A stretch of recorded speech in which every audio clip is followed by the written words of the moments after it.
Hey guys, how's everyone doing? What's up? Hello. Hi, we are back. We are back. It is holiday weekend. Happy Labor Day to everybody. Woo, cookouts, pool parties, and just sitting my ass at home. There's that too. And it's the month of Virgo. It is Virgo season. Delusional season. No, you know what? We're not starting your shit today. Don't be like that, Miss Sagittarius. Don't be. That's like fine that. because this is a great week because it's our birthdays this week. It's our birthdays. Oh my god. It's Beyonce's birthday on the 4th. Gosh. It's my birthday on the 6th. It's Your Tori's homeboy birthday was when? It was August like the 27th, I think. Oh, okay. I think it was Mario's birthday was 27th. Shout out to Mario. I love you so much. You don't know how much I love you, but now you know in case you ever hear this. I'm not creepy, I promise. Yeah, Virgo season. So it's a great week, y'all. But it's a great week to be here with everybody. And for those of you that may have forgotten, my name is DAKA. This is TAWKS, the official podcast of thealleycatway.com. And to my immediate left and my right are my two amazing co-hosts. Your boy Blue. Hey, Blue. Always in blue. And also. across from me is the lovely. Is he? He probably is. I think I am when I come. You usually are. Yeah. It just works for you. Sorry, everybody. Sunflower Shakur. Or Nayo. Whoever you want me to be. You're back to regular Sunflower Shakur now, not sensual sunflower anymore. Oh. Sensual Shakur. Oh, yeah. That did Sensual work really nice. Shakur. That was, that was good. And it was funny. just the way that she said it too. Sensual Shakur. Go.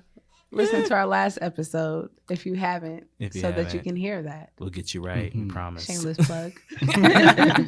And we can't forget we have a special guest with us today. Hi, special guest. Good morning. How are you? I am so good and happy to be here. Thanks for the invite. Awesome. So please introduce yourself. Tell the people who you are. So, Dr. Donita Holmes. I am a licensed clinical social worker for over 20 years. All right. I've been in the Carolinas now for about 12 years. I'm originally from D.C. All right. Oh, I'm from Maryland. Okay. PG. Family. PG. Upper Hyattsville. Right, DMV. okay. So I started my journey back in D.C., went to Howard University grad school, and then decided I wanted something different. So I picked a place on the map that I could continue my practice. Had a similar Very story there. Very And- coming to America. Yes, and I could continue to work and do what I do. So I ended up outside of Charlotte in the Fort Mill area. So Nice. worked around the Mecklenburg County area for a while, for about 4 or 5 years before learning the lay of the land. And then I pretty much reestablished my practice that I had in DC here. So for the past, I would say, 7 or 8 years, pretty much been supervising newly licensed folks while still kind of staying clinically relevant, so to speak, and working with couples, families, and adolescents as well. Found a love for, in this area, there is I would say a population of swingers. So ended up flourishing with a practice working with adults and couples who were either dealing with sexual addiction or infidelity. And so that became my passion for a while, is just working with how do we rebuild healthy relationships? How do we, recover after the pain or betrayal? And that was a journey for me, myself, in learning and then wanting to just kind of share with friends and newfound family. So right now, I do a lot of coaching. Practice-wise, I'm not in the day-to-day office, so I don't want to, mislead anybody. I don't take clients anymore. Only word of mouth will I consult with folks on a temporary basis, but I do not have a practice anymore. I shut it down because I travel more now and I do bigger projects, working with like groups or organizations that want me to come in and work with building people up. So that's a little bit about myself. Is that okay? Yeah. No, that's perfect. great. And I'm like, don't let me get your card. Look, I'm like, after Nayo over there this. like, She's like, so how can I, like, you know, I'm like I already- need to. Because this is the path I was going to be on. If I was still in my school, then have that, situation, I would have been done in October with that degree. But I'm kind of like, you got to see a silver lining to things. And while I was doing that, everything pointed to you should be getting your clinical social work degree. You should be getting your clinical social work degree. No shade for any other clinical license, but I am biased to social work because it's rooted in history and you can go so much further. So talk to me because I have some things if you want to travel and you like. I do. Like, that's why, like, he was right. Like, I'm over here like, okay, I'm going to do that. I'm trying to do that. Believe me, I thought about you when I thought about bringing her on. And for you to say, like, you've done the client part, like you're just kind of doing your own thing at this point. When we were being our classes and our teachers would ask us like what we foresaw, like what we were trying to do, and like everybody always was like, I'm just trying to see like 3 or 4 clients a week maybe, and then chill out. And they was sitting there like laughing like, no, that's impossible. Dreamers. You wouldn't be able to do that, blah blah blah blah blah. But it's just like, no, it sounds like once you put the work in, as long as you establish yourself and you make sure that you market yourself the right way, then you can have those. I would say I never advertised in any form of media. Every client I received was direct word of mouth.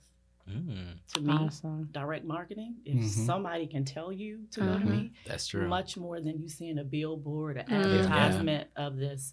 But that requires putting in work. Yeah. So those dreamers, I'm not a dream killer, but some people need to live it. Yeah. To learn it. Yeah. But you won't survive in a private practice until you've built yourself up first. Yeah. The strength of a testimony goes so much further than just seeing a piece, just like you said. So yeah, I can totally agree with that. Yes, we will. That's what we're all about here, guys. At TAWKS, making connections. Yes, within networking. The community and networking. So this is great that you are here to talk with us because we are going to talk about relationships today. Last week, we talked all about the hot and sexy part of, being out here and living our best life. But how do we continue doing that, but in a relationship? Do we even have to be in a relationship to do that? What kind of relationships do we have? All these questions and more in the next episode of Dragon Ball Z. So let's just get right into it. So you made a very interesting point. You said you found there was a big swingers community here in Charlotte. Can you talk a little bit more about that? Because I would not have thought about that at all. Coming to the Carolinas, I was told it was a Bible Belt. This is the Bible Belt, right? Right. In this field, you come across so many different types of people, and this is the reason why I love it, because I can grow and learn from just listening and hearing other people's stories. But I came across a couple of clients who opened my eyes to this, underground life that exists in this area where, people swing. And it's a lot. And I'm not talking about when you think about the first thing that comes to mind when you think about swing, what's the image? I'm talking about middle to upper class people, working. This is a big banking industry. Yeah. So it's like, wow. But you know what? I would have expected it in that, though. I kind of would have expected it in that industry. I don't know why. I just feel that that's a industry where like you're just under a lot of stress and there's like a lot of things that you just have access to when you're in, higher up positions. So I don't know. Got you. But it's not as...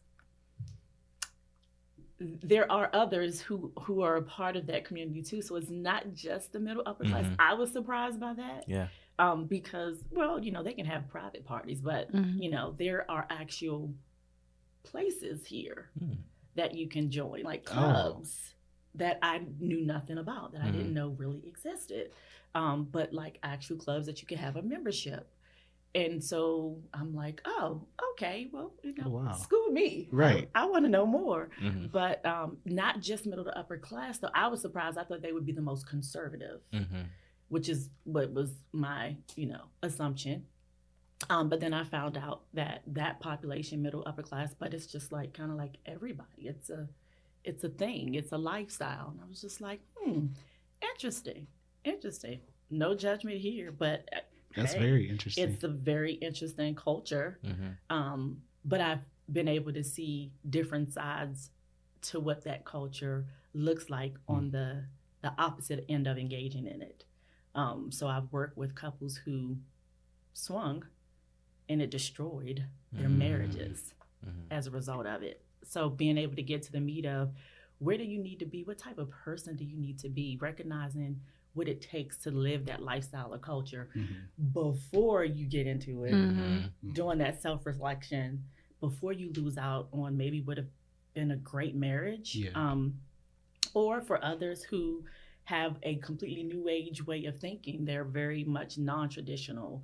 Their values are not necessarily rooted in biblical culture. And so they find a way to make it work. It's really about to each his own and what you find that you value, and then doing what makes you happy within that value system. Got you. Now with that, where it kind of like broke up their marriages or whatever, relationships, the bad part of it, through working with those people, was it a common denominator where it was like one was for it and one wasn't for it, and then they just decided to kind of do it for the other partner in the end? Ultimately, what I found is that people who engaged in the lifestyle were not whole or fulfilled in their relationships to begin with. Got you. And when they used or engaged in it, they figured out that they wanted more or something different. So in essence, they were never really compatible to begin with. Got you. And the swinging became the stimulus for reflecting that they were never right for each other in the beginning. Okay. Wow. I was about to say, I feel like just with anything, like communication is so key in that, and being able to really know your partner. And, you know, we talked about that last time, like, you know, if you're pressing a threesome on your partner and they're obviously not with it and you keep pressing it on them, it's like, what do you really expect to happen? So like, but that's the conversation to have before you commit. Very true. Not after. That's the conversation. And I think that's, unfortunately, we don't have conversations that are based in truth and transparency.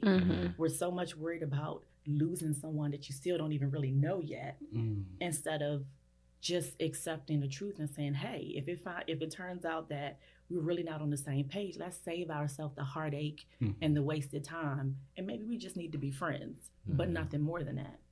People would prefer to jump in and say we're committed and then have the conversations, and then they want to blame, become victim. Very true.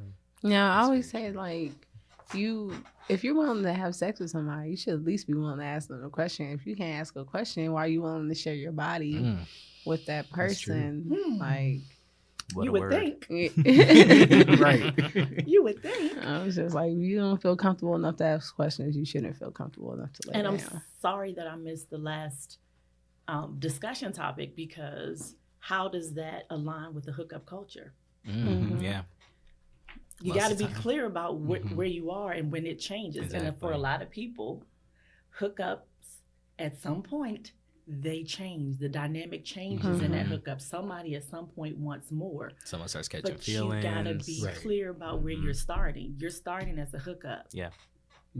Just because you catch feelings don't mean the other person who said this is a hookup is going to all of a sudden on the same page. Exactly. But that's about knowing yourself. Personally, I can't hook up. I put too much into it. So I can't do hookup culture. That doesn't work for me. Right. But you have to know yourself. Definitely. So on the adverse of that, do you think that, because we know some, like you said, a lot of people, you know, hookups may not be for them. Do you think that some people inherently just cannot do relationships in any form? There are a lot of people who are not willing to do the work. But when I say the work, before we even get to the work of being in a relationship, they're not ready to do the work on themselves. Relationships are a mirror that reflect everything that is imperfect in you. When you come and join someone in a relationship and you say, I want to partner up with someone, you're coming from two completely different backgrounds, experiences. So that person is about to show you a mirror and reflect things in you that you ain't ready to look at in yourself. Yikes. So is it really, I question a lot, is it that people say, I'm not really a relationship type of person? Or are you really saying, I just don't want to be accountable for the bullshit I bring to the table. Ooh, and so I'd rather just stay single. And you know what?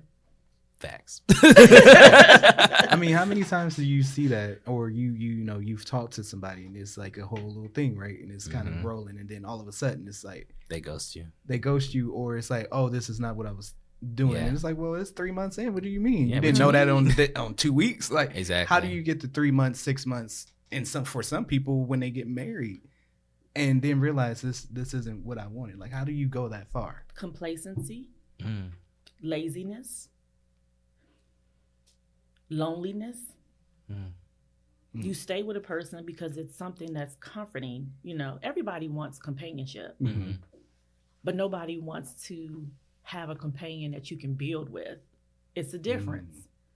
I don't want a body that's taking up space. Right. That's how you can be in the 3-6, right, 20 years later, and like, who is this person that's laying next to me? Yeah. Because you're just satisfied with a body, somebody being present, versus I want a partner. I want somebody that I can build with.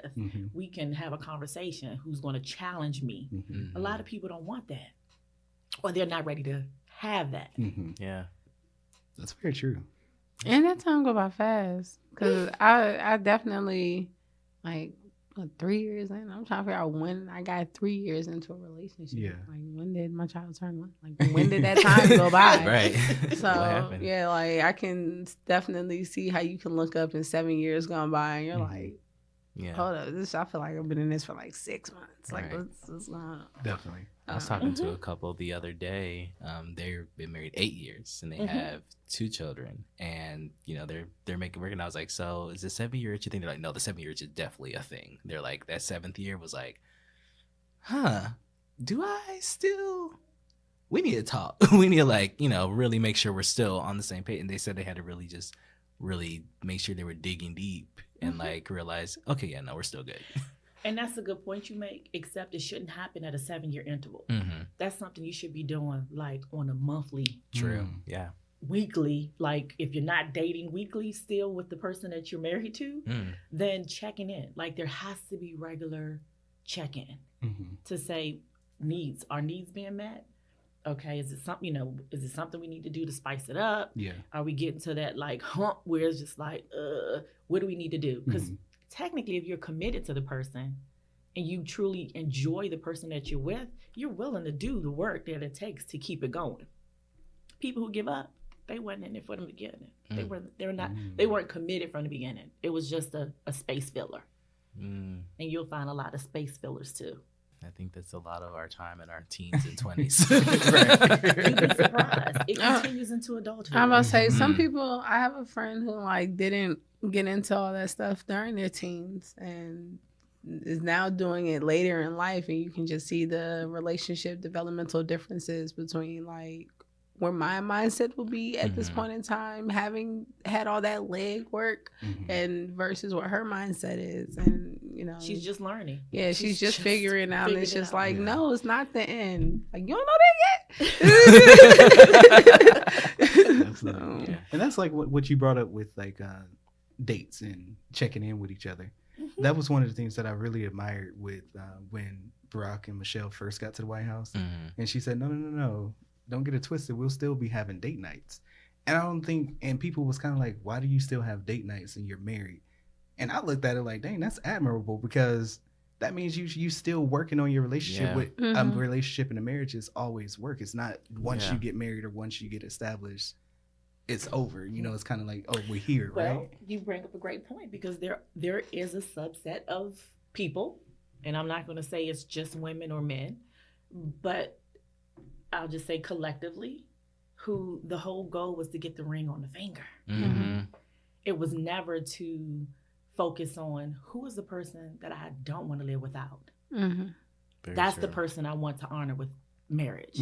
Yeah. It's more of a, let me get to the end game is getting the ring. And then after that, what's supposed to happen. Yeah. Right.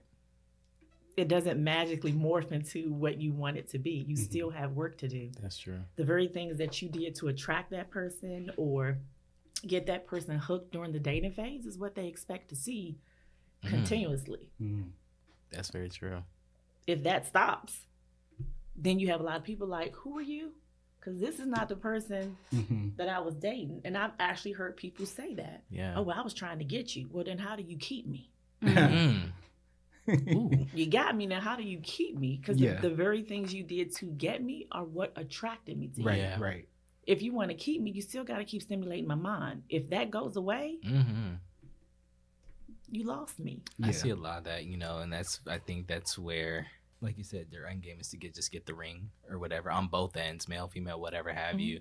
And then like after that, it's just like nothing. It's just like, what were you really thinking about? Like my thing is like, of course, we first see the outside appearance of someone before we really get to know them. That's just what we see first because physically presented. And then when you get to know someone, if you're not, like you said, growing, if you're not continuing to be that person that you were when you tried to bag me, then, looks fade. Like after a while, like, I mean, what am I really going to be doing here? There has to be more, like Substance, you said. yes. There has to be more. Absolutely. So with that, do you feel that, I know that I've had conversations a lot and, I'm realizing I'm in my late 20s now. I did my first, I'm almost 30 the other day thing. Torian! Yeah, I will be exiting this week. Torian's exiting! But like, with that, I feel like we still are set on timelines. People have these timelines set up and like social media and life and biology and whatever other things like set these timelines like you have to be married at this age, you have to be having kids at this age, blah blah blah blah blah. Like how do you see a lot of people come in that they've end up in these type of situations because of that? They were rushing because they were on a timeline. Me. Okay. Me.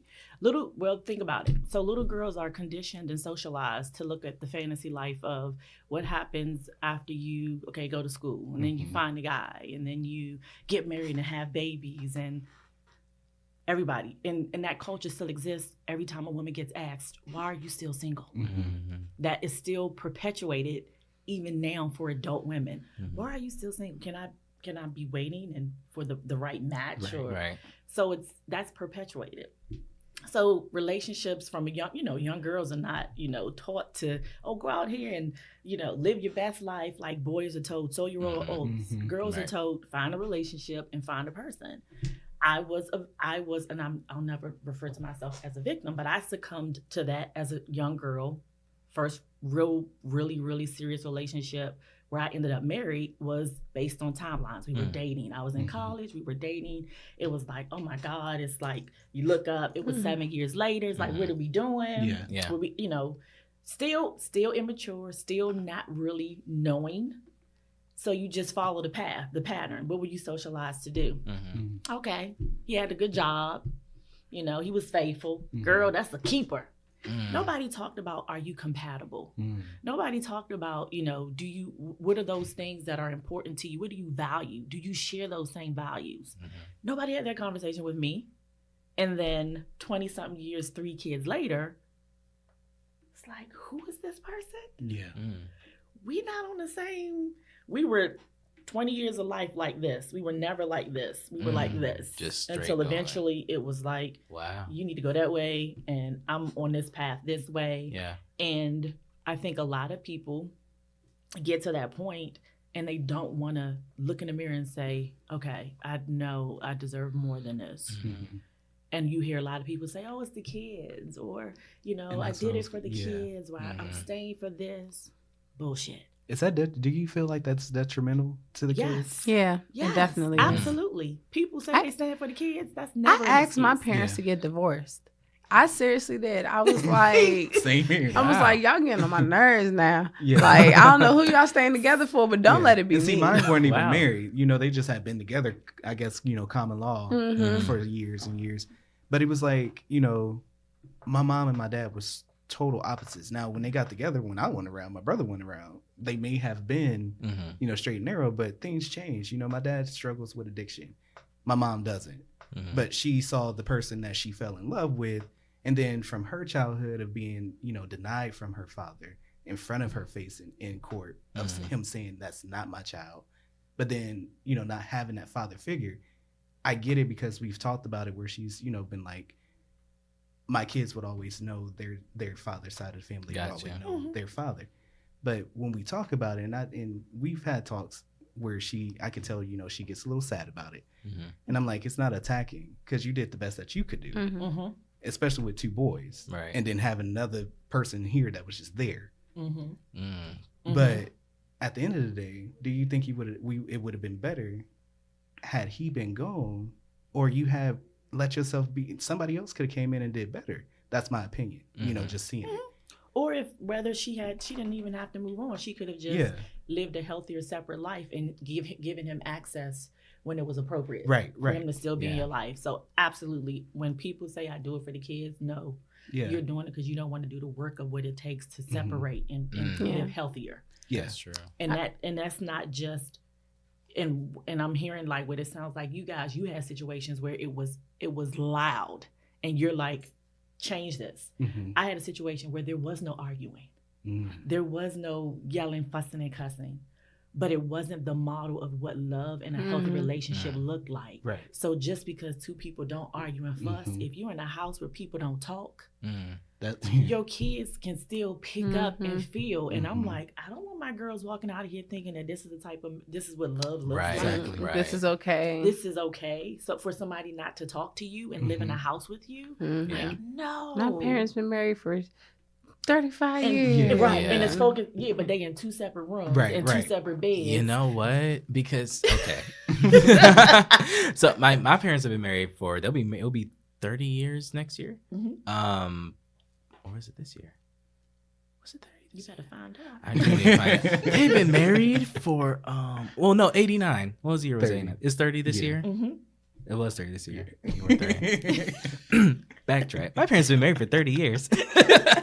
But so I asked them, you know, I was like, you know, how's that been working for you? I mean, you know, I've seen them for the past 27 years of my life, but they're like, you know, like you have to like really be best friends with the person that you're with, and I remember like, you know, even if they would like argue, like, and if it like was like an argument, they would come to me right after, like, that's not how you talk to your best friend. Like what we did, don't do that. Like we're apologizing to you for seeing that. And my parents aren't perfect or anything like that, but I think for me, that helped me realize what I was willing to tolerate and what I should be doing or like, you know, reciprocating or looking for from like a partner. Because like you said, people can be married for like 30 plus years, you know. I mean, especially if you look back at like previous generations, like, oh, I was married to Earl for 75 years, but Earl had a separate family over here too. Right. You know, so, you know, it's just different. But I applaud your parents because they modeled, but they also shared. And the key thing is best friend. And I said to myself, if I ever get married again, it will be to my best friend because I was not married to my best friend. Hence probably why I'm divorced. But I will never take that step again unless it's with my best friend, someone that I'm like, hey, I can do everything with. It's not if you're in a relationship and it's 6 months, a year, and you're talking to someone and they're like, oh, I don't do that, but, you know, I'll do it for you. I don't want somebody to do it just for me, but has no desire to say, you know what, this is something that connects us. I want to do this because it connects us. Then I don't want it. I can enjoy things that I do by myself. I don't need a person to do them with me. But I would love to have someone who says, oh my God, I enjoy doing that too. Or because you love it so much, I just want to learn or partake in it because I love spending time with you. Not, it's a job and I'm just doing this because it's something you like. And I'm tolerating this. I'm tolerating it. Exactly. Got you. I think a lot of people, like you said, if it's not like just loud and in your face, like some people don't realize that it's like, wait a minute, this might not be healthy. Just because you're not cussing each other out doesn't mean that you're happy. You know? Right. So. And kids pick up on everything. They see it. They see it all around. Yep. Yeah. Let's talk about different types of relationships, right? So we know, I think a lot of us have our own definitions of what a relationship is. I was having a conversation with one of my friends the other day. We were talking about polyamorous relationships and like if we could do them, if we cannot do them, whatever have you. But like, how does one like define a relationship, or is there a set definition of what a relationship is? So there's so many different types of relationships. So are we talking about romantic? Let's say romantic. Yeah, let's say romantic. Okay.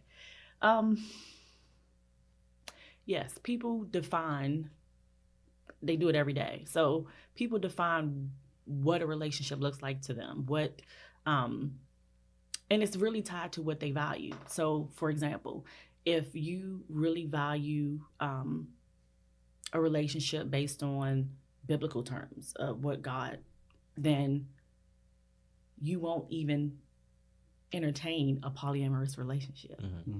You just won't.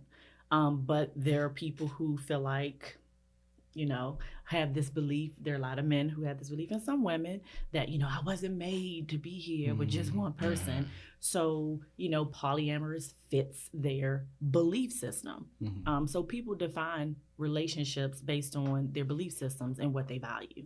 And that's where you have the birth of, polyamory is something that's very new and people are talking about and is now on social media and people are seeing more of it. Back in the day it was polygamy. Now it's, let me find a better way of terming how I can do this. Kind of thing. But it'd be polyamorous and have more of a positive connotation to it. Ultimately, it's about what you value, and that's how you shape and define what's a relationship for you. Do you think people get trapped in that from like a previous relationship? And I'll preface it because I had a talk with a friend of mine, and him and his ex were still cool. The ex got married. The ex wanted to have a polyamorous relationship. Wasn't compatible with the guy that he married, right? Well, they end up bringing in the old guy, which is my friend. So they all, got this thing going on. But my friend is sitting here like, well, this is not what I really want, but I still get to have you, his ex, and then I get to share the new person as well. And I was kind of just stuck there like, okay, well, was this something that you really wanted to do, or you did it because you were still attached to your ex? Like, is it a thing where people can get wrapped up in that to do a polyamory? You started the story by saying someone was not compatible. Did you hear that? Yeah. Right? So the person who wasn't compatible married someone they weren't compatible. There's a hole there, right? Right. That needs to be filled. But I don't want to do the work and say, you know what, this is not working. So instead of hurting someone, which you still ultimately are going to hurt them anyway, you stay with them and you bring somebody else into the picture to fill those holes, right? Right.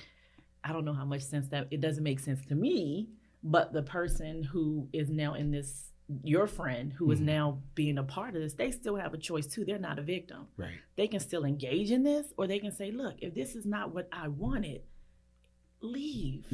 Like, say no.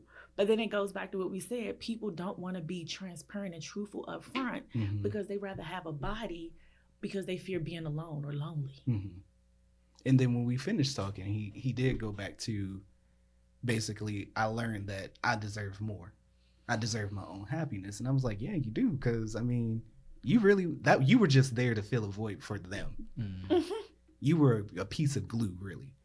They weren't thinking about you.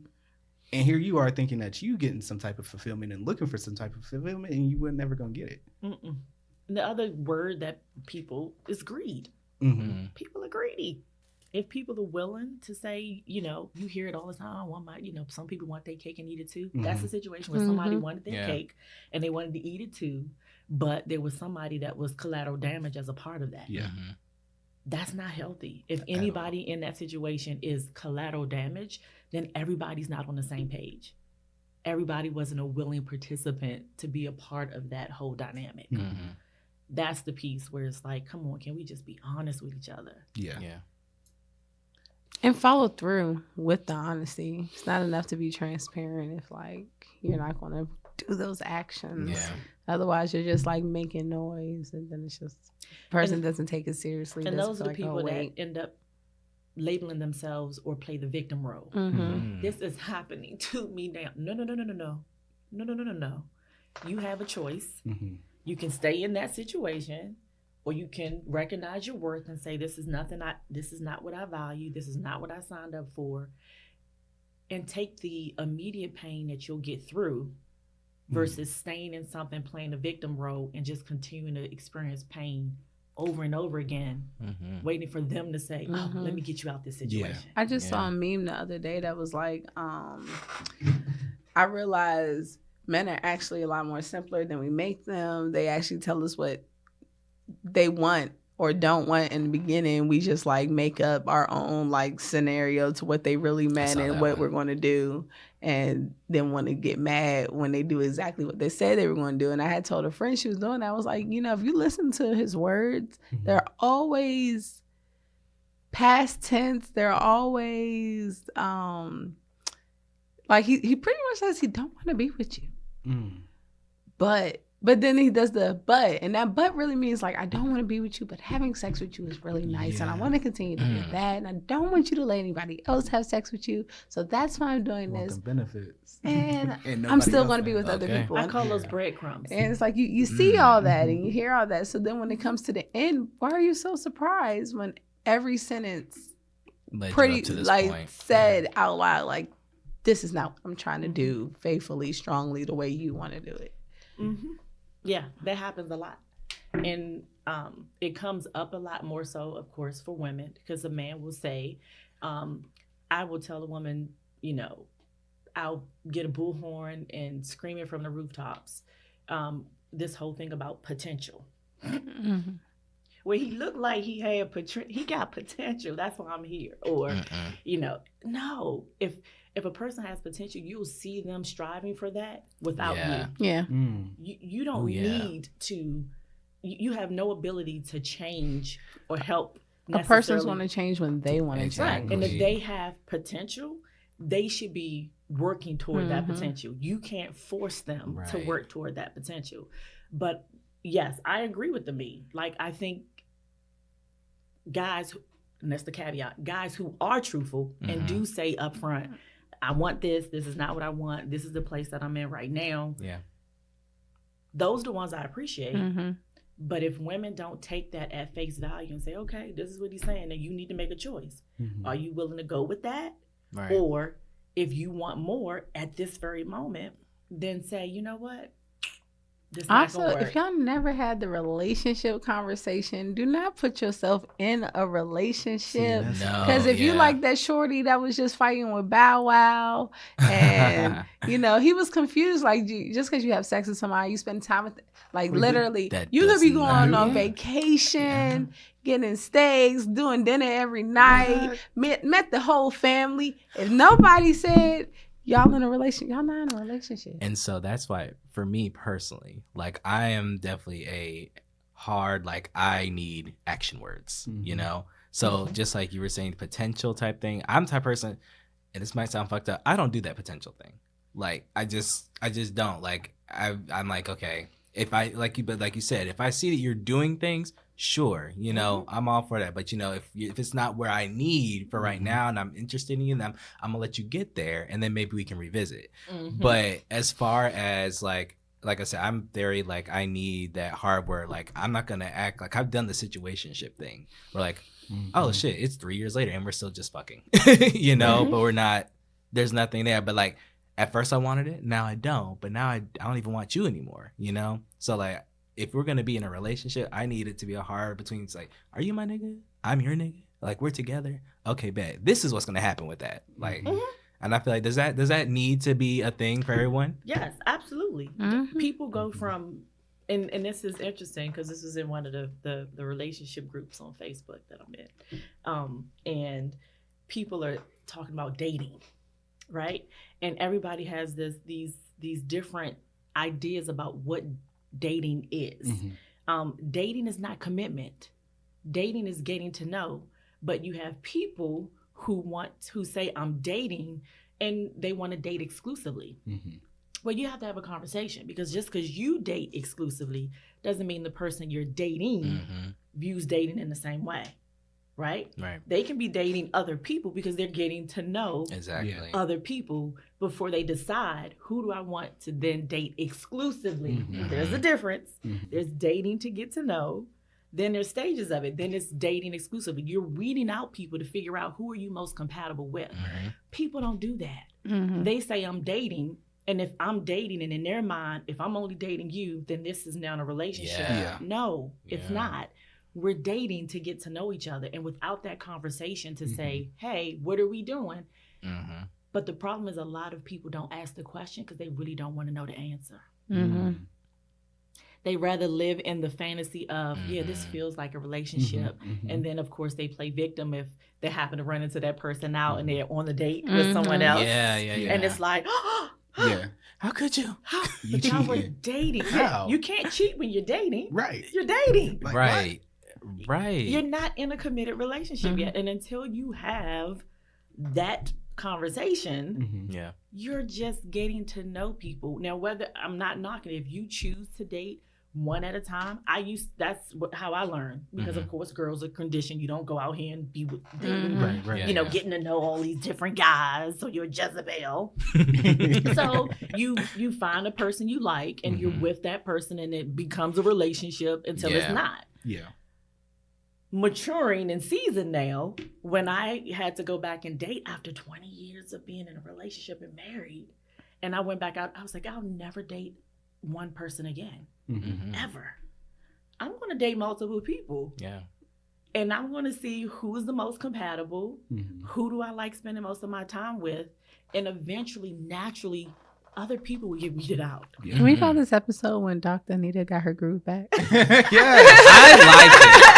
Thank you. That's the title. That's the title. Got it. Save me some time. There we go. But it goes to your friend though that you said she didn't have that experience. Yeah. I didn't have that where you date all these people. Like Mhm. that wasn't what was acceptable when I was growing up. Yeah. But now, oh, absolutely. I would never date a single person just at a time. I Yeah. would Yeah. start out and get to know people, have friends. I was telling my parents the Dates other, multiple like a while ago. Date. We're getting gems here. We're getting gems. I was telling my parents like before because we're talking about the whole dating thing, and I was like, there's legit stages to this. There's talking, then there's dating, then there's okay, now we're dating like together, like exclusively dating, then like relationship, like they're like, I mean, I might And know the rates makes of it all sense. goes so different depending on where you're at Yes. in your life. Mhm. And I don't know about y'all, but like not social media, but media really warped my mind about relationships and the timelines and how things Oh, should yeah. progress. Yeah. Oh yeah. And like, cause you'll watch TV shows and like they'll make eye contact across the cafeteria and now they're dating. Mhm. And it's And then next like, thing you know, at the end of the movie, they married with kids. yeah. Right. I was like, and how, it's like- Sway? And the speed of So- life. Like, dang, that was a quick ass Damn. timeline. I made eye contact with Tommy 20 minutes ago and he still ain't come over and profess his love to me. And I'm Yeah. really confused With the as smirk. to what I'm supposed to be doing next because I did the eye thing. Mhm. And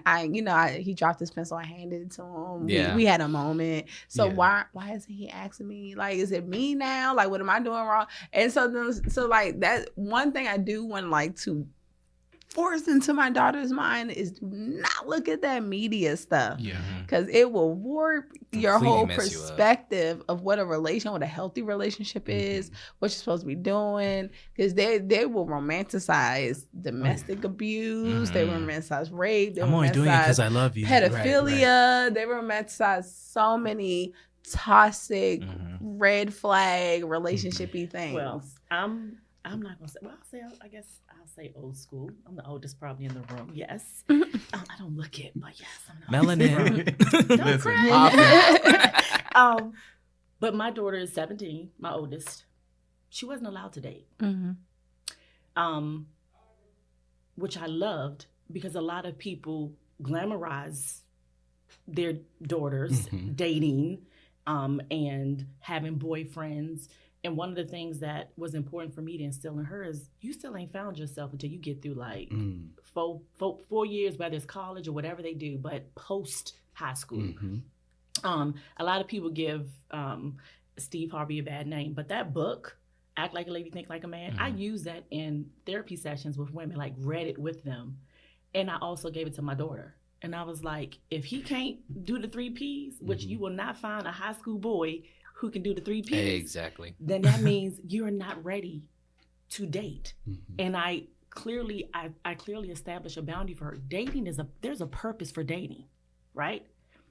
There's a purpose. If you're dating someone, what are you dating that person for? Yeah, my mom used to say that, like, y'all dating? What y'all dating? History class? What y'all doing? Right. Like, You don't get that when you're younger because you're just like, everyone's got a boyfriend except me. And my daughter's now a senior. She's getting ready to graduate. She wants to go, across the world to California to school. And I'm like, yes, she's not tied to, I have a boyfriend. Yeah. This is about you living your life and finding yourself. And the last thing you need to do, you're not developmentally ready to start thinking about compromising and sacrificing pieces of who you are for a relationship. It's too soon. It's too early. Like, I'm like, call me old fashioned, call me whatever, but I want my daughter to get out there. I don't want her to be thinking about boys. But that's a good point, because I remember my freshman year of college, and it was a whole bunch of people from like the Cleveland area that came to my college. And they came in because they decided to go to school together because they were together. They didn't want to go. The one didn't want the other to go to a different school because of trusting and blah, blah, blah. And I'm like, in my head, and I guess maybe because of how my mom raised us, because she gave us knowledge as like you would give your daughter. My mom gave me and my brother the same thing. Same. And I'm like, well, if I was with somebody, it wasn't going to hinder me going to the school that I wanted to go to. Either we still going to make it work or whatever, or, okay, well, cool. We have fun during high school. I'm such a vagabond. I would have been like, ooh, travel. Like, I get to go somewhere else. Right. And be, exactly. I get to go see other people. Yeah. I'm like, I just like you said, I'm just naturally type of person. Like, I don't give a fuck what you're doing. I'm going to do over here. Like, But then again, that goes back to developmental. Because if you're saying I'm staying somewhere because of trust issues, that means you're not ready. Yep. Right.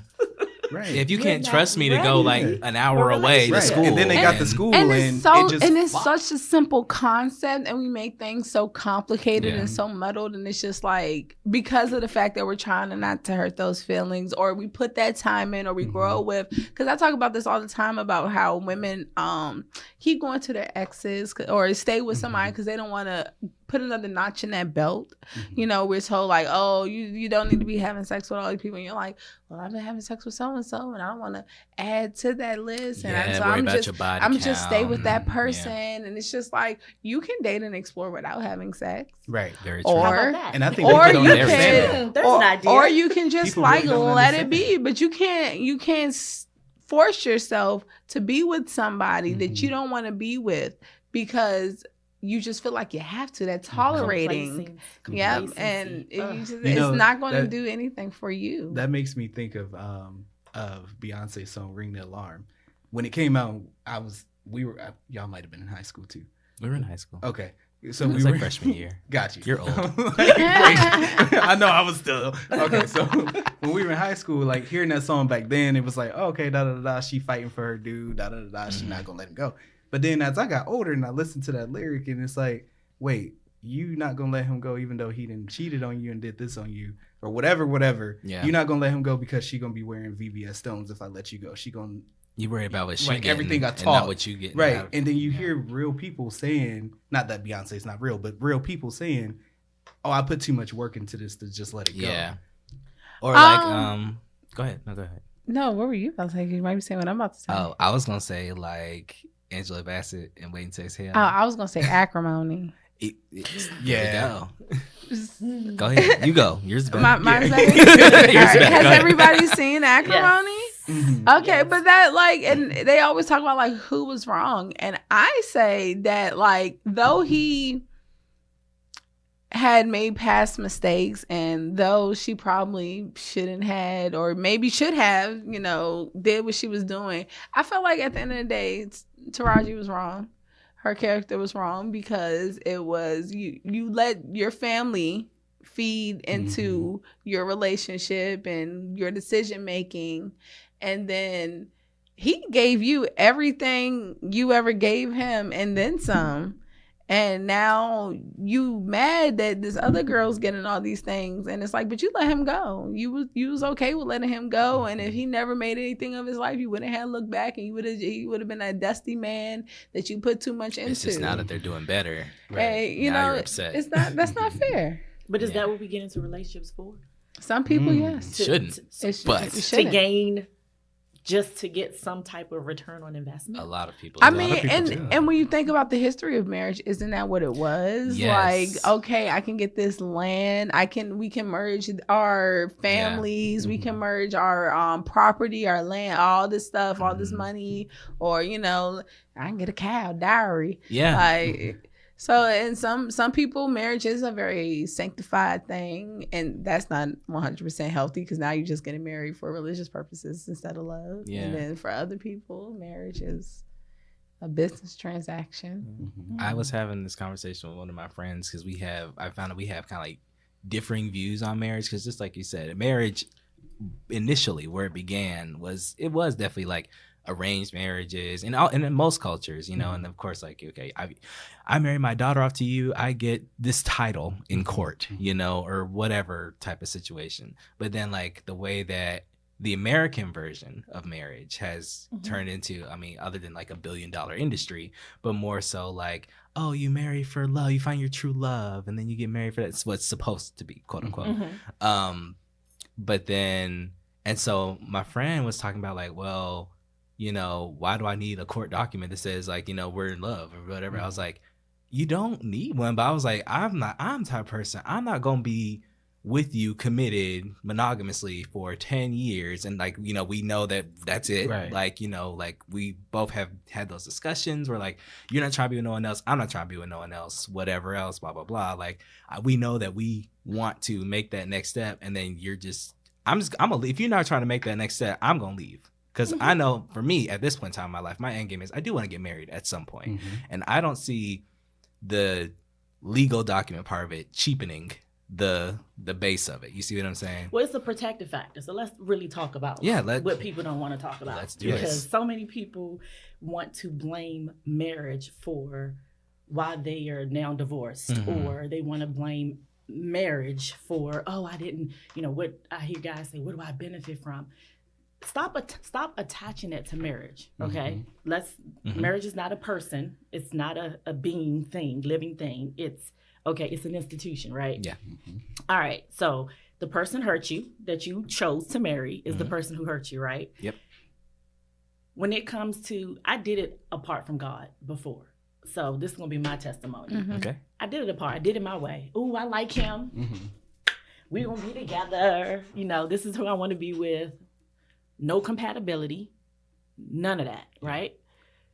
So I said, you know what? I got to do something different. I'm just not the type of person that's like the little bird on the Windex commercial. I'm just going to keep flying into the window thinking that the window miraculously will never be there again. So let me try something different. Let me find a friendship, start off with a friendship with someone who shares the same values, who the things that matter the most to me and that are important. They got to have a relationship with God, period. Yeah. When I started learning for myself what all the directions and guides that were in the Bible gave to men and women, I was like, okay, so this is what he desires for me. Like to have a partner, to have someone where we have a household where, he's able to lead that household. Toria knows I am an alpha female to the fullest. And a lot of people have this misconception that being an alpha female or being independent means that I don't want a man who knows how to lead. Far from the truth. When I come home, I want a man who knows how to lead the household, who I can depend on, who I can breathe, take off my superwoman cape when I come home, and I can just relax. A lot of people don't realize that's the type of relationship that is described and defined in the Bible. I want that. I want it within the confines of marriage because it's a protective factor. Because when I buried when I buried my dad, he was in a 20-year girlfriend relationship, and guess what? She had no voice. Right. Everything fell to whatever his children decided. Yeah. I'm not going down that road. So when people say it's a piece of paper, that's the person that's trying to get over. Because if you truly value God like I do, and you value what he desires for us, then we're getting married. Yeah. That's the direction we're going in if we're going to be in a committed relationship. Yeah. But it affords protections. Yeah. What is the difference in being married than us being in a relationship? Because I'm still going to have a legal document that's going to afford me all the rights that a marriage would if you say you don't want to get married. So why not just get married? It's the same thing. And that's my thinking on it. I'm just like, if we're going to do all this, we might as well just go ahead and just put it on paper. Like, but just like you said, if our relationship suddenly changes after that, then we shouldn't have been together in the first place. And see, that's the thing, touching on the protection part. You know, me and you've had conversations about that, where for me, the marriage part is like all wholly everything that you said, but again with the protection part, especially in the gay community. Oh yes. Like you get sick and something happens, whatever. If I'm with somebody and we are like that and we're doing that, instead of us being together 10, 15, 20 years and we know we're that compatible with each other, but then something happens to me where I cannot speak for myself. Yep. My family is going to be the one that's going to be able to speak over you. Yes. But and then now you're stuck in this place, right? Where you fighting with the family, unless now my family ain't the people to be like that. They know you, but not everybody's family's like that, right? Yeah. But even still, I would still want that protection there, because what if something happens to you and I know your family ain't like that, or they know they don't accept your lifestyle like that. Yeah. And then now it comes to this and we're arguing in the lobby over you, where it's like, okay, I know what would be best for you because we've had these talks. We've talked about this. And that's not limited to just the gay community. Right. Yeah. Right. That's period. Right. Yeah. It doesn't matter. Heterosexual, it doesn't matter.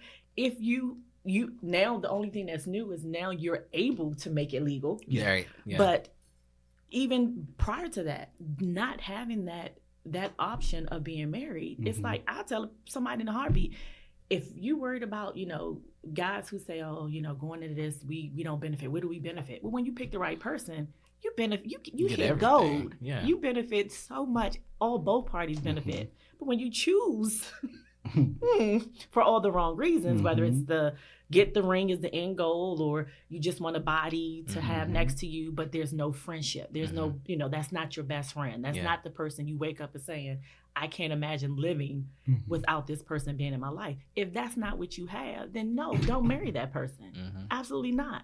But if that's what you have to protect it, seeing that, it's no way in the world I'm going to be somebody's girlfriend for 10, 15, 20 years. I'd be damn. And that's it. And then right, something happens and you don't even have to have an unhealthy family. Yeah. Just pain and grief just put people in situations and a mindset where, your mom, your parents come in like, well, this is what I want for they go back to, this is my baby. Yeah. But you might have been with someone and y'all already talked through, this is what I want. You coming in, that person wants to honor what you want, and then parents come in like, no, this is my baby. Right. It's gonna be this. No. Yeah. That's not how and what ends up happening is, if you're not married, you still have to have a legal document written up to say, this is what I want to happen. Yep. So why am I paying a lawyer $300+ to write up an agreement that I can go to the courthouse, file, and if we're married, it affords me the exact same thing. Exact same. So, and then just another tidbit on that. A lot of people have varying viewpoints on what are they called? What is that? I just lost the word that quickly. Prenups. There we go. Oh. Thank you. I was trying to figure out the word. I was like, usually I'm able to pick you up. Right. That's where I was going. People have some people are vehemently against them. I'm pro prenup. I'm pro prenup. I am as well. Pro. Okay. Well, being that we're all pro, so for me, I'll say the reasons pro prenup is just like kind of what we talked about. Like, it's about, for me, like, okay, in the event something happens that, whatever reason we just can't do this no more, then whatever I came in with, that's it. Whatever you came in with, that's it. Whatever we did together, we split that, or whatever we decide. I feel like that's fair. Like, and that would keep men today from saying, would I benefit in a marriage? That would have prevented it. Right. Because you would have left with what you came in and you wouldn't have felt like you got robbed. Exactly. Right. Mm-hmm. So that's just and I think my that also stance on it. protects you from the people that's going to try to come in and get what you know. Well, you got more than me. Let me go ahead and all this, da, da, da. And I have some friends that they're looking at status just for a relationship. Oh yeah. And it's like, well, you keep talking about you not meeting people, you're not happy, da da da. That's because you're looking at status. You're not looking for the person. You're not looking for the soul. You're not looking for the heart of it. Looking for that money. Right. And prenup is a contract. So, like, you can put a lot of different stipulations and understandings and whatnot in there and make it so that you're comfortable. Yeah. And they always say a good negotiation leaves both sides feeling like they're fucked. So it's just like you got to get to a middle point. Yeah. And a lot of people think they always see it as this super rich man, not a wealthy woman situation. Yeah. And it's like, that's not everybody's situation. It's just that this is to secure both of us. It's to make sure that we're both comfortable in the financial standpoints. Because if we do part, there needs to be something that makes somebody feel okay with what's going on in the situation, or not to leave you destitute and broke. Yeah. I mean, if I come into like, okay, if I remarry at this point in my life, right, I'm established. Right.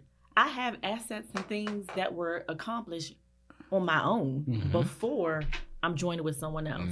So as far as I'm concerned, I'm going to protect that. Yeah, and you should. Right. You totally should. If I'm with someone, though, that's my best friend, I'm not worried about what could.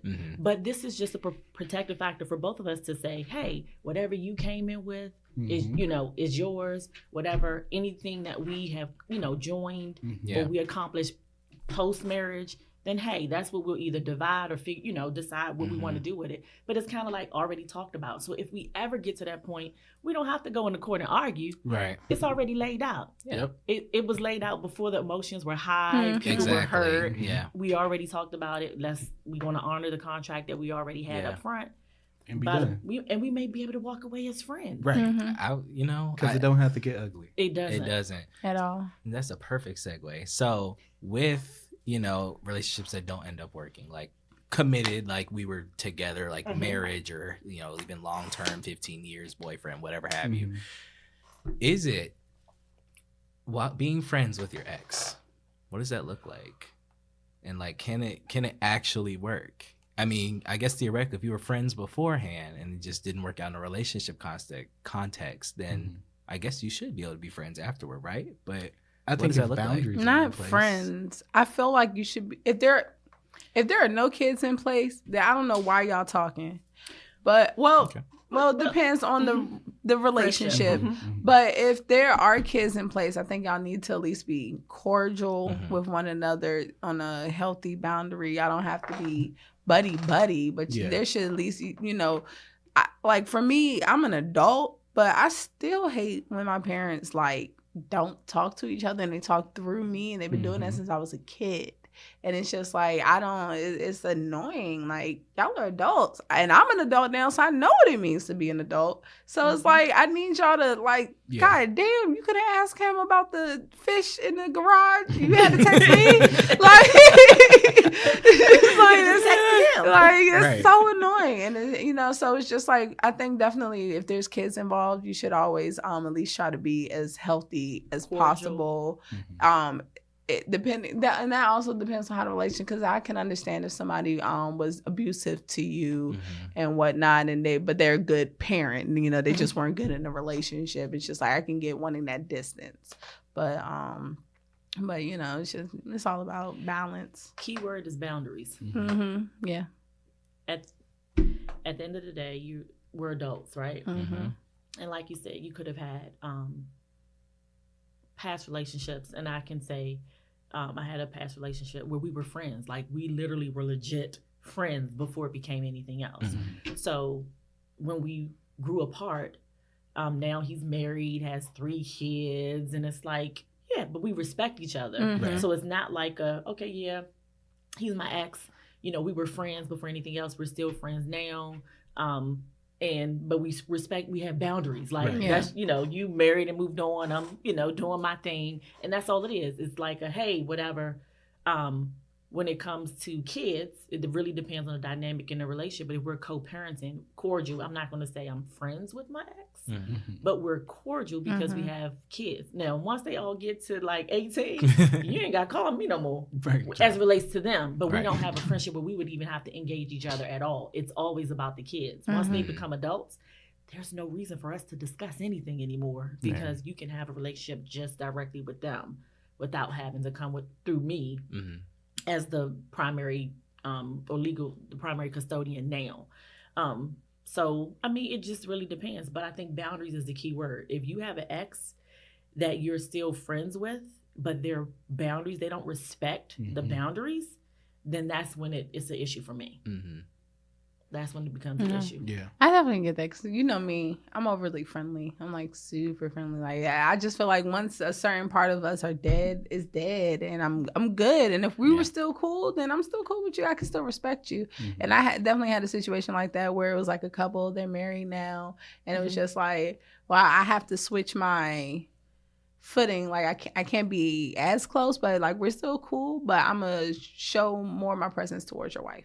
Because I don't want her to think that like I'm always trying to be in that back corner like that. It's just like I want her to know like I'm here for you too. Like we're just all cool. So yeah, it's definitely that's a good example. But if at any point the wife had an issue or concern about it, to me, out of respect, what would you do with that friendship?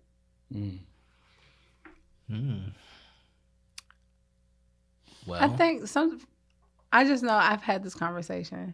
Like for some people, it's a pride thing. It's well, you're making me feel like you can't trust me, and I wouldn't put myself in a situation where I would disrespect us, and I wouldn't have somebody around us that would disrespect us. So now I feel like you don't trust that I would do that. So some people are like, well, I'm gonna keep this relationship because it's like, how dare you not trust that I would have our best interest involved? And it's like, well, now you're kind of being resentful. Yeah. And or it could be looked at as defensive. Yeah. So I think it's very it's very tricky because I know like I've personally learned when I got in my relationship, my boyfriend was like, this who for you and this who not for you. And I was like, no, like you're tripping. And then like in these past 3 years, the people that he said was not for me were not for me. And he was completely right. And it was just like I was defending these relationships because before you got in the picture, they were strong, they were good, they weren't that. And then as soon as you got there, it's just like, oh, guess you were right. You know, like when you get in a relationship and then like all your old hoes or even hoes that you didn't even have just like jump out the woodwork. Like people like, oh, I used to think you were so cute in college. Well, I got a nigga now. Right, I'm here to tell you. Why didn't you say something before? Right. Like, I got a whole family. A family. Now. Why are you in my DMs, sir? And you know what's funny about that is with social media, there's a lot of perception, right? A lot of And when perception. people think that you with somebody, they even come out of the woodwork. You know, they be in the DM or so they you look a little too happy. Happen to text you and be like, oh, what's going on? I've been thinking about you. Like, somebody, yes. Been thinking about me since when? We ain't talked in I don't know how long. Like your DMs was dry. I miss you. Dry. You miss what? What do you miss? I hate that. I miss you. I always say, what do you miss? Tell me exactly. Talking to you, like it can come out just like that, right? And that's what I'm an asshole like about. Exactly. Like I'm about to have fun with this now, right? It's like, oh, I'm about to torture you, right? That's so funny, but that's how it always seems. It's like when I've said the way I started looking at relationships is that like I used to definitely be one of those people that I'm like I need to do all these action steps to like find one. You know what I'm saying? Like I need to be out more. I need to dress up more. I need to whatever. And I was just like, but why? you know, I enjoyed being single. I think people should enjoy being single, and I think people should enjoy being in a relationship because both have their pros and cons to it, and you should really enjoy the moment that you're at instead of like always seeking to get this other stuff. Like the only time I think you should have that energy is when it comes to like lifestyle business, establishing yourself, laying down groundwork for your legacy and whatnot. And that's what you should be chasing. I don't think you should always chase that next relationship and whatnot. That's especially like you said, if you don't know yourself. Like, and I was gonna say that me and one of my friends, we've had it irks me because we still have this conversation, and we've been having this conversation for like 7 years.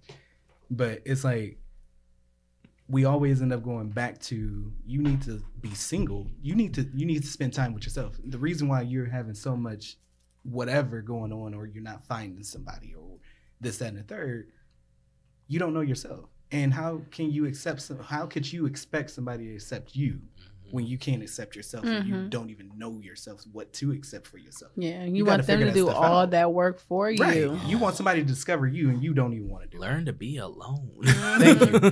No, a lot of people don't know how to do that. If I can't enjoy myself, I can't enjoy being with anybody else. I was watching Sex and the City, and she had said, for the first time I was out without my armor. I didn't have a friend. I didn't have a book. I didn't have anything. It was just me and the world at this restaurant. And I was like, wow, that is an accomplishment, because if I don't have my phone or something there, like, so then I started taking myself to lunch at A&T, and that's where like it kind of started for me. It was like, I'll go eat by myself and just kind of people watch and just be okay. And then I'm me, and that never lasted long because people will come sit with me. But it was just like for the first 20 minutes I was straight. Yeah. And I like, a lot of people can't do that. A lot of people can't sit alone in a house or just be by themselves. That empty nest syndrome, even without kids, it's just like they're just unable to enjoy their own company. And that's not fair. And that is not cool at all. It's not healthy. It's not fair. When you date for someone to fill holes that are in you, that's not fair to the person that you're dating. Because they take on all that. You start putting all that. But then it also becomes an easy pool of resentment when that person is not filling the hole anymore. And it puts undue pressure on the person you're dating because they didn't get into it to fill holes for you. They wanted more of a companion, but you got to be whole coming in.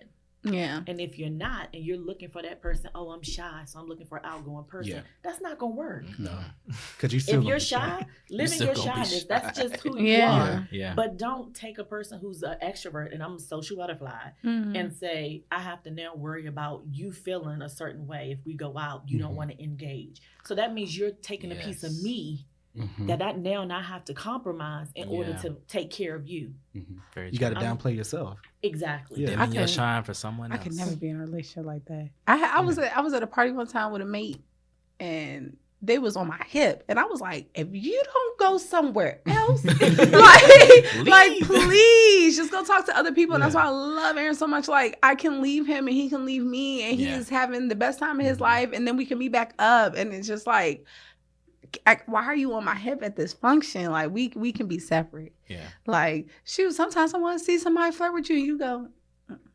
like, they can't do that if you're on my hip. So. That's true. It's like, now they know. Mythbuster. Opposites do not attract. Opposites do not attract. It's a myth. It's a myth. Say it again for the people in the back. Opposites do not attract people.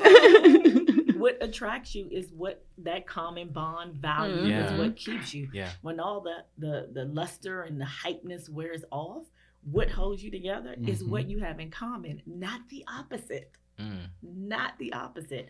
When you realize over time, longevity in a relationship, those things that you're opposite in are the things that will tear your relationship apart. Yeah. The very things that will tear your relationship apart. It does not keep you. It's not the glue that keeps you together. I've been having talks with a lot of different people about when you're dating people, just like you said, opposites don't attract, but like being, I guess, what's the difference between dating someone that's completely opposite with you and then just being open to, like, someone who's different than what you were imagining? You know what I mean? It still boils down to what are your core values and what's compatible. Okay. Because then you're still talking about this person that's opposite you. What do they want to expect from you to give up in order for you to be together, because they're so opposite of you. Gotcha. That goes right back to the same thing. If they're an introvert, I can't be with an introvert. Right. Because I lose myself with the introvert. That means I got to babysit you when we go somewhere. I need someone who's just as extroverted as I am. So when we go out, it's an adventure for us. Like, we're either working the room from apart, we can role play, and we can just be silly together. Yeah. I can't do that with an introvert. Introverts want to be in a corner. Yep. They want to be isolated. But then if I'm in a relationship with you, now it's my job to take care of you. That breeds resentment. So opposites, and that is the same concept of somebody, I'm being open to somebody that's the complete, that's not being transparent and real with what you want in your life. And that also goes to like lifestyle choices, because we was talking about the other day being with like a party promoter and somebody who has to be in the club scene all the time. Like even if they're faithful, even if you can trust them, even everything else, like at some point you don't want somebody who has to come home at 3:00 in the morning 4 or 5 times DMs out of a week, depending on what type of phone's always going, you know, stuff that always being there constant, and you're not into that stuff. Cause I know I hate the clubs, so I definitely couldn't be with a party promoter, like, cause eventually I'm gonna be like, I want to go out and who's what? Insta famous. No. Like, but, you know, like a major influencer. Like, but aren't you like trying to be an influencer? And see, that's where I have to realize things. I have to figure out that with myself. That's why I'm still single. I'm working. But just not to cut you off, but to your point, like you said, but like for us in the gay community, there's the insta gays, like the famous, you know, the hot bodied ones or whatever they do. Right. Like, they're great. And I call them what they are. OnlyFans page boys, you know, and that's what you do. That's what you do. But, you know, it's like, and I don't know any of these people. I don't know what their personalities are like or anything like that. But just from perception, like, I know I could not be with someone like that. Because just like you said, your DM's always going to be popping. You're going to be out doing appearances, whatever. We may be out just hanging out, just chilling at the bookstore. And someone come like, oh, my God, you're so-and-so. Right. You're so fucking hot. Like, you know, and I'll be like, yeah, bitch. You know, up. I ain't got time. That part. I ain't got time. And so I learned that with myself with just, I guess, dating someone. It wasn't a relationship itself, but it was like that we're dating each other. But it came down to, if knowing me, I'm not a jealous person, right? Now, everybody has their thing where they could be jealous, but I'm not a naturally jealous person. But if you do something or is somebody that you with and it brings out a part of you that you know you're not, that's not healthy. And for me, or it's even like, if you do something no. I didn't ask, I've been asking you to do, and you do it with this other person. That blows me. Yeah. It's like I can't allow myself to go down here and still be with you. At that point, it's like you have to know who you are, what you are, and be like, okay, that's a part of me that ain't normal. You shouldn't set me off. Not easily. Let's talk about it. And then if it's a negative conversation when you talk about it, then it's like, okay, cool. Well, you know, it was fun. It is what it is. Not a good fit. Let me go on to the next, you know. Yeah. Not a good fit. No. But I think you have to be secure in yourself to be able to do that. Yeah. I always I'm like, you be mad at, they want you to like villainize the people that are just like, oh, I see what I don't want. I don't like this. Bye. And it's like, no, that I wish I can do that. Like in certain situations, like I wish I can have like that. No, this isn't working. Okay, I'm done with this. Or, you know, being, well, I am blunt, but if I wasn't blunt, it's just like, I can't foresee that. Like I tell people I am shy, but I recognized a while ago that being shy got me nowhere, and that I had to speak up, and that I had to say certain stuff. Because I was going to get on a bus, and I was like, y'all know if this bus is the right bus? And my friends was like, no, we was just going to figure it out. And I said, is anybody going to ask the bus driver? Nah, we wasn't. So we was just all going to get on this bus. So I asked the bus driver, because I realized they weren't willing to speak up and ask, because they were embarrassed by not knowing which direction we were supposed to be going. And people have that philosophy with like a lot of stuff they shouldn't have that philosophy with in life. And it's just like, you're embarrassed to ask these things, and now you're sitting here going the wrong goddamn direction. It comes down to that pride factor. All you had to do was open up your mouth and say what you needed from the start. And I feel like we talked about this on the show before about there being a spectrum to stuff. Yeah. Like when we were saying like being transparent, and it's like what, there's a difference between transparency and being whiny and being naggy. And it's just like you have to find that difference, and that's as a listener, getting the criticism and hearing what your person's asking for, and being the person asking for the stuff. It's just like, am I naggy because I told you I wanted this from the beginning and you said you want to give it to me and you weren't transparent in your half of the conversation, and now here we are? Or you just wanted to tell me what I wanted to hear. No, Shut me Like, with no intentions. Yeah. So, yep. And that's typically what the bottom line is. If you're having to say, I'll tell people all the time, well, what is she nagging about? Is it something that has been asked before? Because typically people don't repeat something if it's been resolved or addressed. So if someone is coming back to you and you're like nagging, let's sit down. Tell me write down, what are they nagging about? Now, be honest or transparent. Is that something that you plan to address consistently or at all? And if the answer to the question is no, then to stop the nagging is to say, I'm not doing that. I have no intentions of being consistent in doing that. But people don't want to be transparent in their part of the conversation and say, I don't want to do that. Yeah. Or that just doesn't come natural for me, so it's not important to me. I'm not going to be able to do that for you. They won't say it. Yeah. Hence, I'm repeating myself. So then we end up even having to have a choice. Do we sit here and keep repeating it, or say, you know what, I'll do it myself? Or how important is this that you do this instead? That you do this, or that it comes from your mate versus you doing it on your own. If it's important that this is something that comes from your mate, then you got to go back and say, we need to sit down and check in. Because we may have a problem. So, That's good stuff. I think the biggest lesson I've gotten so far is just say what the hell you mean. Just the first time. Oh my God, it'll save people so much time. We said this a lot though, like communication usually can really solve a lot of problems just firsthand. Just speak about it first. But what is communication to people? Ooh. Now, that is the question. So because a lot of people, like, there's different types. I'm a good communicator. I communicate. Really? Do you communicate verbally, non-verbally? Are you a listener? Are you hearing it? Are you an active listener? Yeah. Ooh, yeah. Are you listening? Or are you hearing? Yes. Oh man. Are you waiting for me to stop talking? Yeah. Because so you got listen to respond. Right. Because that's not good communication. Because if you're not a good listener, you can't be a good communicator. No. At all. Exactly. Yeah. Wow. Good stuff, y'all. Good stuff. Well, I feel a little more knowledgeable. How do y'all feel? Listen, great. I'm always leave the show with more knowledge. So I love it. That's what we like to do. Yeah, I told you these talks. Hey, I see it now. Cause listen, I might be ready. Have them over for game night. Yeah, we'll be there. Love games. We love games. All right. Not in my relationships though. Ooh. There we go. We ain't playing games in these relationships. I'm almost 30. None at all.